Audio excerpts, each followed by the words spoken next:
Veronica Belmont here with us Hello. today. You've been doing a podcast show for 12 years. I'm kind of OG in the podcasting world. Yeah. People get nervous when they first start a podcast that they're going to need a lot of expensive gear, a lot of expensive equipment. You know, we're not all NPR. You don't even need a microphone like this. So I just search for Instagram templates and it makes me feel like a really good designer, which I'm not. It does.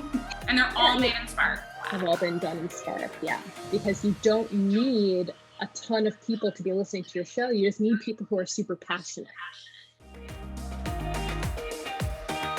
All right, so we are live on Instagram, Facebook, Twitter. Hello, welcome again to the Spark Speaker Live Series.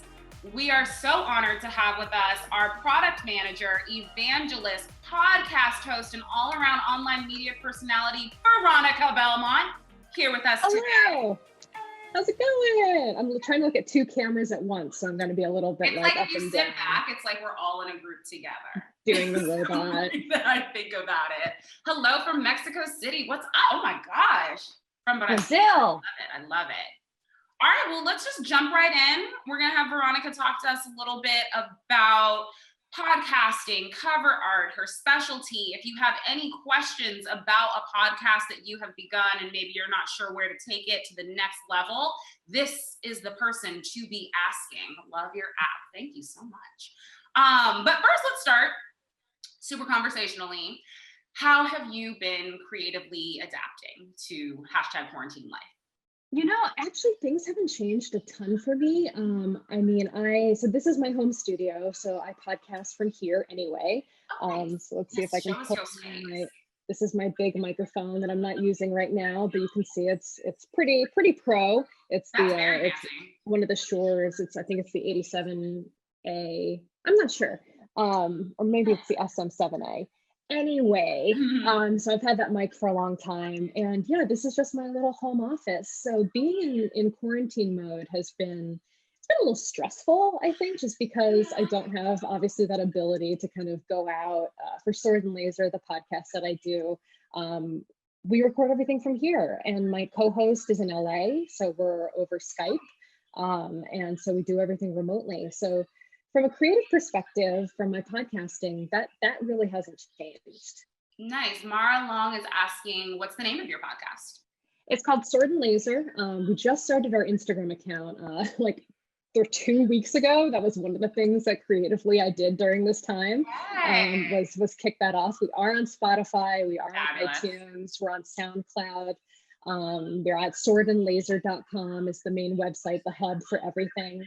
And we've been doing the show for almost 12 years. Oh my God. You've been doing a podcast show for 12 years? I'm kind of OG in the podcasting world. Yeah. Wait, so I don't even think most of us knew what a podcast was 12 years ago, and now we can't escape them. Yeah, iTunes was not doing podcasts yet. You had to subscribe to the RSS feeds raw using a feed catcher, I think there was something called they were called podcatchers, and there were a number of them. And you just had to copy basically the RSS feed and plug it into the app.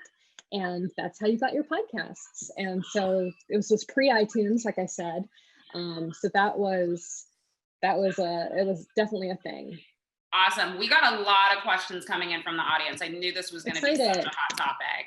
So okay. Here, I'm going to switch to gallery view for now. Okay, so someone is asking, let's just jump right in. How do you record multiple people clearly without echoes, delays, or drop calls? We've been having that issue. That's from, I don't like to mispronounce names. So I know it's a joke on the podcast how bad I am with names. So I feel you on this.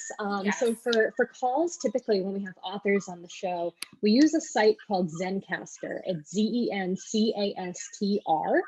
And it's really interesting because it's a voice over IP product. It's all web-based.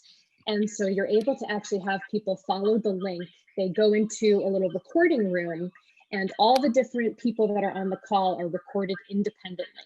So Zencastr actually records them in separate tracks. And so then you can mix down those files afterwards. And it's super easy to either edit those or they can mix it down automatically. Zencastr, let me write that down for myself actually. And I have you. Yeah, it's great. Later. Excellent. You're not getting too much feedback or audio from me, are you? Does it sound okay? I mean, it Okay, sounds good. great. I'm not getting any feedback or Okay, anything like that. cool. Stranger Sidonian says, I miss the Veronica lives. I used to do, I don't know if he's talking about the Twitch streaming that I used to do. I used to do occasional like video game Twitch streams. And that was like, pretty much the only live thing I did. Because like I said, this is my first time on Instagram Live. So yeah, I'm a newbie in this particular genre. Okay, awesome. So Zencaster is a way you recommend getting the podcast up. Where are the other places that you stream? You said Spotify. Yeah, we are on Spotify, so if you search for Sword and Laser there, we actually use SoundCloud as our hosting platform. So I automatically upload all of our files to SoundCloud for syndication. But we're actually going to start using a new service very soon. I don't want to announce it yet because we haven't done it yet. I want to make sure it works first. But we use Patreon. And so I think we're going to go through their process of actually providing audio feeds, podcast feeds for users. That doesn't mean that the podcast is going to be paid only. There's still going to be a free podcast. It just means we're going to be able to have like additional features built into the feed for our Patreon users. That's so important. And I hear Patreon is truly the wave of the future. And it's great. Yeah, just having a subscription model for your own individual creative endeavors is like, that's where we're heading. It's nice. I mean, obviously I work for Adobe. That's my full-time job. But we have been doing the podcast for a really long time. We pay for an editor. We try to go to a lot of live events, you know, back when we could actually go out into the world. Remember those? You guys remember those? Nope. And so, you know, that money goes to that kind of stuff, basic upkeep, paying for all our services that run the show. So it's, yeah, Patreon's been a big help there. Awesome. We had one more question about, is your podcast on Spotify? It is. So what do you say we jump in and talk to us about how you promote your podcast? Oops. Sure. So we do a number of things. I mean, I obviously love social media. I've been on Twitter since 2006, Instagram for Wait, can we pause for just like 1 second? Can we talk about how you have your name as your handle across? How did you do this? Just being an early adopter? 100%. For that one, it is just. I mean, I'm kind of old, and so I was there. I was literally there. I was working at CNET back in the day. This was like 2005 or 6, and Biz Stone, one of the co-founders of Twitter, came to like a tech night event that CNET was hosting, and he gave a demo of Twitter. And I was sitting there in the audience. You know, it was me. It was my then boyfriend, now husband, Ryan, and a bunch of our other friends. And he gave a demo of Twitter, and I was like, "Ooh, that looks kind of cool. Like, I could get down with that. I'm just going to register right now." So actually, yeah, so I was on my laptop. I registered for Twitter, actually used a different handle. So I had, I think it was like Early Sound or something like that, one of my other regular handles. And then I was like, well, I think Ryan said, or maybe I just thought of it myself. I'm like, they're still pretty early. I should just try to get Veronica and see what happens. And I did.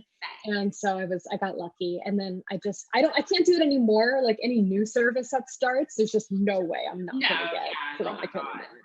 Unless you know somebody, which I don't anymore. You're like, I don't know it anymore. But yeah, so Veronica, just be an OG. That's just how. Being an OG. I'm just checking our live from the insiders. Oh, yes. I had a feeling we had a question from the insiders. Here we go. Valkita Redding is asking, will you cover in brief the equipment needed to begin a podcast? Sure. So podcasting is actually super low barrier to entry. I think people get nervous when they first start a podcast that they're going to need a lot of expensive gear, a lot of expensive equipment, and a lot of time. So essentially, any microphone that you have, we're not all NPR. We're not all going to be This American Life or Serial or any number of the like super high produced fancy shows. You don't even need a microphone like this. I mean, there are microphones out there for $20, $50, USB microphones, Blue microphones makes great gear, Yeti microphones makes great USB audio gear. Any of those is really going to be fine for producing a podcast. And then there's a ton of different free services out there. I think for the first 10 years of doing Sword and Laser, we actually hosted the podcast on archive.org. And that's just a free hosting platform, Creative Commons licensed content, and they have free hosting. And so we use that. The only downside is sometimes it was not super dependable, so the feed would go down because it is a free service. Yeah, I believe that's run by volunteers. Exactly. So we switched over to SoundCloud, maybe 5 or 6 years ago. But there's tons of free platforms that you can use. And I think editing, if you want to find something free, Audacity, I think both Courtney and I have used Audacity a ton in the past. Really like heavily featured, powerful audio editing software. I work for Adobe, and I have a production background. I went to school for audio radio production. So Premiere, all that stuff I know, but Audacity was just like, fine. It's totally so fine. Easy. GarageBand, fine. GarageBand was the go-to when I started my podcast, we were very heavy on GarageBand for a while. Yeah. So, these are tools that are free and available, easy to use. There's tons of different like podcasting 101 how-to guides out there in the world. I recorded one in like 2007 that's probably still relatively relevant. Right. So you can find some ways. Also, if you have any questions, feel free to hit me up at Veronica on Twitter. Happy to answer them for you. Awesome. We got more questions coming in. This is great. Do you feel podcasts are the perfect medium between written articles and videos, since you can do other tasks while listening to audio, but not so with articles or video? Your question. Yeah, that's a really great question. That's what I listen to podcasts now, because I used to listen to podcasts on my commute. I don't have a commute anymore. So for me, podcasts, audiobooks, audio dramas, these are the things that I'm listening to while I'm cleaning the house, while I'm walking the dogs, safely at a distance from everybody else. Please take your dogs for walks, I think. So I think that's nice because they're super informative. I think a lot of people have that argument with other people sometimes about like, is listening to an audiobook the same as reading a book? I think so. And different people process information in different ways. Exactly. So, yeah. I think as long as the information makes its way in for you to process, the medium has done its job. Totally. God, that's a great debate to have, or a great conversation to have in general. Another question, how do you monetize a podcast? There's a number of ways that you can monetize a podcast. There are a lot of different ad networks out there. Those are a little harder to break into sometimes, especially for a just getting started show or a brand new show. If they are looking for like a certain level of listenership. There's others, like if you can get into a podcast network, a lot of networks sometimes have like a sponsor will sponsor a number of shows. So it's more about the kind of volume of shows and listeners that's important. Patreon, I mentioned I'm on Patreon. For me, that has been the most successful means that we've used so far in our 12-year history of monetizing, because you don't need a ton of people to be listening to your show. You just need people who are super passionate. So that's for us, who we're not getting 100,000 listeners a week.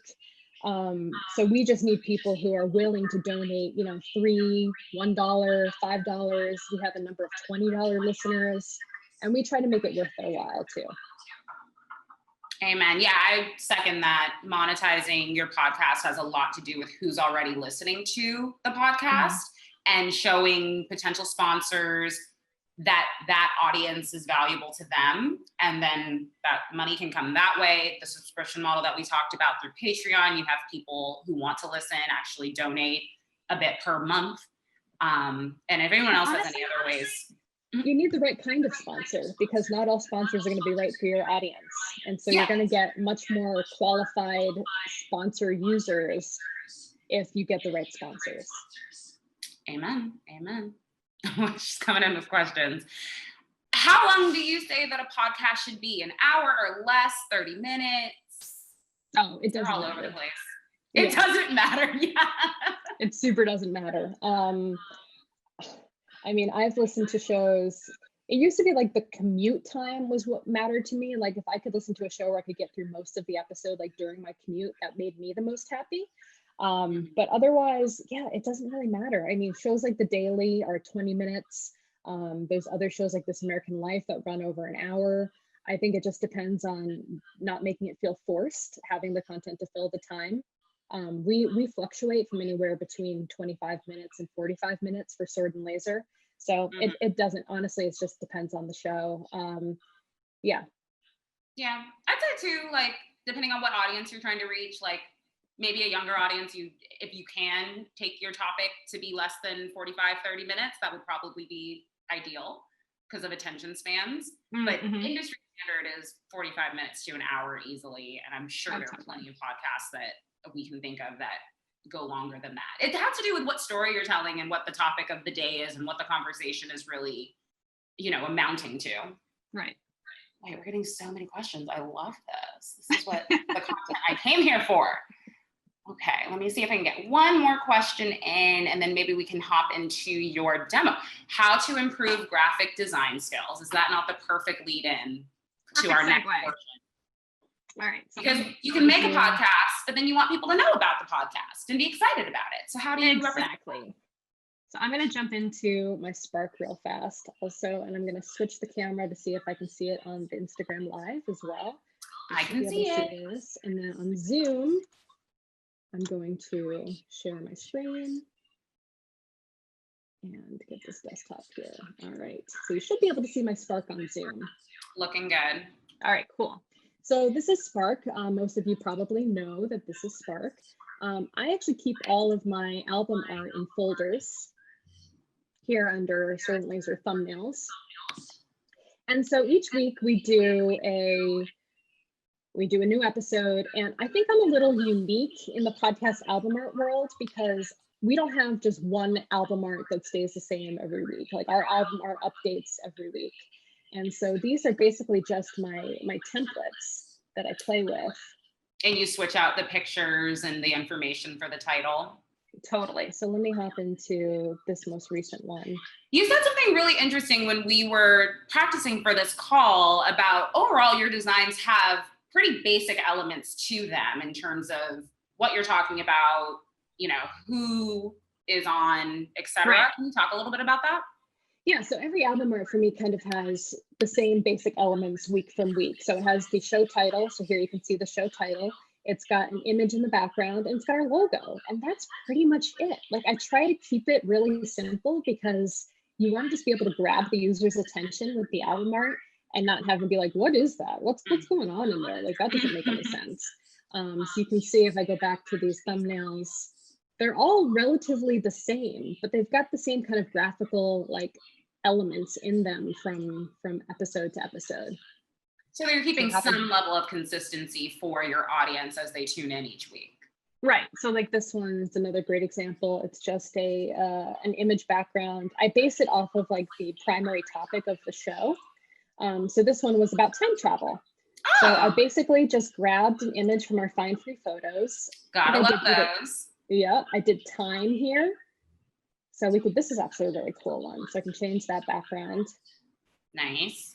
And then of course I just put the episode title from the show in the art as well. So this is just a simple shape. So it's got a shape on the background. I can click on different options here. Nice. You can see what that looks like. But I wanted something that kind of had a solid shape in the background so that it would stand out against the image. Yeah. And then our logo for the podcast. So here's the logo. Nice. And somebody did ask the question, I missed it at the top, but they asked, how do you make your logo? Oh, so this logo actually, like I said, I am not a designer. So this logo actually came to us from a friend of the show who is a designer. Ah. So that is, but I can add other logos too. So if I go into my files, I'm gonna hop into Sword and Laser images here. And then we've got a couple of different options too that we can play around with. I don't know if you can still see this on the stream because it's not part of Chrome. I'm gonna add the other this other different version of the logo into my project. We'll see how it works because it's pretty large. Yes. So it might be unhappy with the file format, but we're not going to stress on that too much. Okay, cool. So it added it. So then I'm just going to click on the logo here, and here it is up at the top. So this is another transparent, like really big version. But yeah, not optimal for this particular style of album art. Wait, we have 2 Spark team members weighing in. You can make your logo with Spark. I was gonna say that, Amy. You can. We have a Spark logo maker. We also have some awesome icons available through the Noun project. Yes, Chrissy just added the link in the live here. I'll add that to our streams as well when we're done, but you can go to spark.adobe.com/make/logo-maker and Yes, have fun with some logo making. Because it's expensive when you hire a designer to make a logo, especially when you start to go back and forth about like, okay, this is the vision I had and this is what we're aiming for. And I just remember after we integrated Spark the Noun project icons, I was like, this is what I needed all along. Like I could have just made it. Or just play with the app and search logos in the templates. Absolutely. Let's search for logos. You can search logos in the templates. So that was my project. Okay, go to logos. Genius. Thank you, Chrissy. Yeah, so here's some logo designs. Just in templates. Right. I know. So yeah. Don't worry, Spark team. I would have talked about getting logos in Spark too. That's where my logo came from. I've had that. Yeah. So very cool. Yeah. So these are some great starting points. And this is honestly how I do most of my album art too, is I go to my templates or I go into, basically I've been going into like explore all templates. Then I go into like social, Instagram, because I want it to be that correct size. Oh, yes. Because I do it square. So I just search for Instagram templates. Nice. And these are great starting points for art as well. I'm telling you, like, we are so lucky in Spark that we have this team of designers that is thinking for us and creating so many options that we can choose from, that we just only need to slightly tweak and adjust to convey our message. I think that is just the coolest thing. Yeah, like this one would make a really good album art image. And I can show you how I could do that. And it's just super fun. And it makes me feel like a really good designer, which I'm not. It does. We know the designs are really good, but it makes us feel good. Listen, I know where my skill set lies, and design is not it. That's the quality of a great leader, knowing exactly where your skill set lies and then knowing where to ask for help. Yeah, that is important. And delegating. I delegate my design to Spark. And that works really well. Designs to Spark. I love that. I might tweet that out soon. Yeah, that's a good one. All right, it's loading. I wish my home Wi-Fi was as fast as my work Wi-Fi, but sometimes. Wouldn't that be nice? Wouldn't that be nice? See if we have any other questions. Actually, Belle asked a really interesting question. Oh, there you go. We'll come back to the question. No, go ahead with the question. I could just do this she was just asking our opinion about the future of podcasts and where we think it's heading. Let me pull up the question. The future of podcasts? I don't know. That's a really great question here. They don't seem to be going anywhere. No, I don't think so. I think just more and more people, I mean, they are so democratized now. It's so easy, like I was saying, for anyone to create a podcast now, that I think it's just a really fun way for people to communicate and share ideas. Yeah. The only problem is that there's just so many to choose from now. I think there's going to be fewer and fewer like really big kind of life-changing podcasts that are serial or This American Life was. But podcast change your life. Yeah, but like more and more like niche shows that really speak to a particular and very specific kind of interest. I agree. I don't see them going anywhere. I didn't think that they would last as long as they have now, but it made a resurgence that I'm like, okay, well, it's the democratization of people's voices, people's opinions that I don't think has ever gone out of style or will ever go out of style. Yeah, content creation. I mean, at the end of the day, that's what we're trying to do, is democratize that process for design. I think there's a lot of services and tools that are democratizing podcasting for people who create with their voice. Nice. All right, hop into this design you were showing us, the only way. And then I see we have one more question, and then we'll probably wrap up after that. So if anyone has any questions for Veronica, now is the time to type them in so we can get them in this last 5 to 6 minutes that we have on live. So I obviously want this to be relevant for something sci-fi or fantasy. So let's just search for dragon and find 3 photos.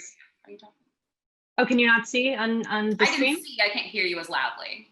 Oh, you know why? Because I was covering the mouthpiece on my phone with my hand. There we go. So is that a little better now? That's better. Okay, great. So I'm looking for a real like fantasy dragon. This one looks pretty Yes. cool. Yes.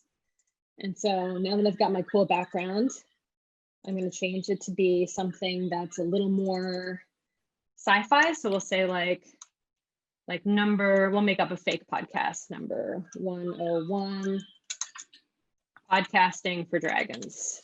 Bam.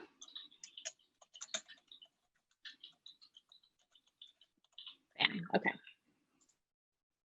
And now this looks a little wacky, so I'm going to shrink that down. I'm going to take the line spacing way down. I'm going to make this all capitalized so it looks a little more bold. And then that can be my album art. Nice. That simple. Just that simple. And now once I have this, I can go in here. I can add my logo. click that one there. It's going to pop it in here in the bottom. That's usually where I keep it anyway. Right. And we're good to go. Actually, I'm going to put it over here because there's a little less going on. That was so fast. Yeah, so that's essentially like how much time and how much effort I put into making like bomb album art like every week. Wow. And I always feel like really accomplished by it.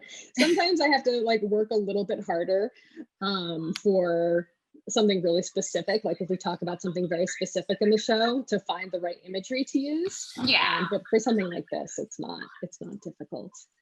Sometimes just searching through that gallery is so much fun because you just Totally. see images you've never seen before.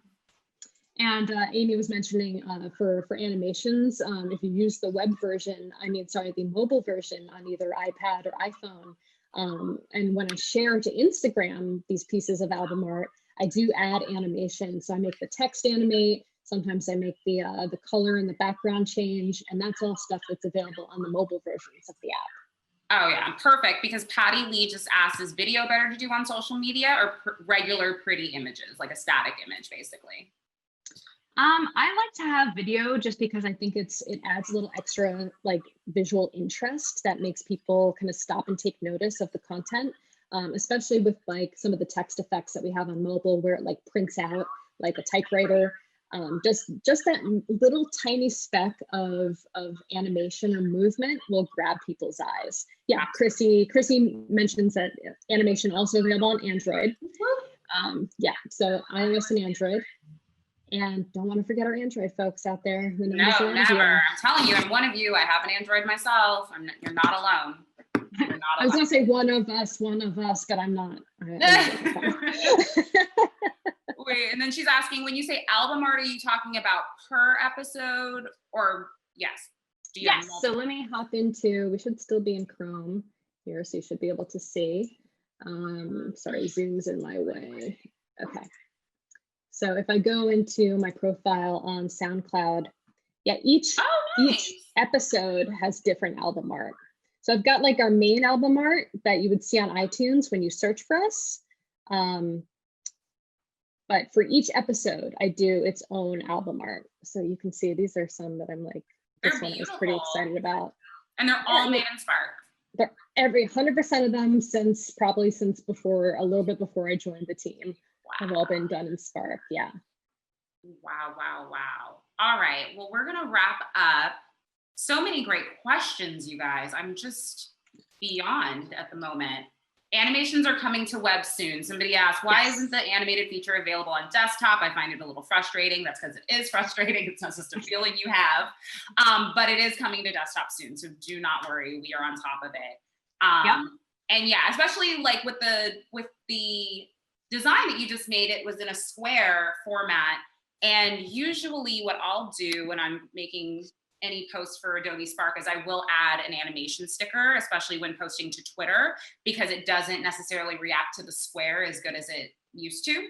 And so adding just one element of animation creates a video, so to speak, that doesn't truncate the image and that allows it to be fully read visually in the feed.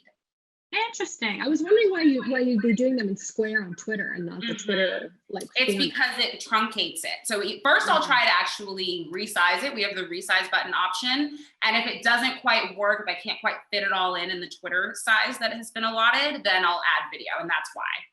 Nice. That's a good hack. I like that. Little hack for you all here today. Yeah. All right, I think we're wrapping up.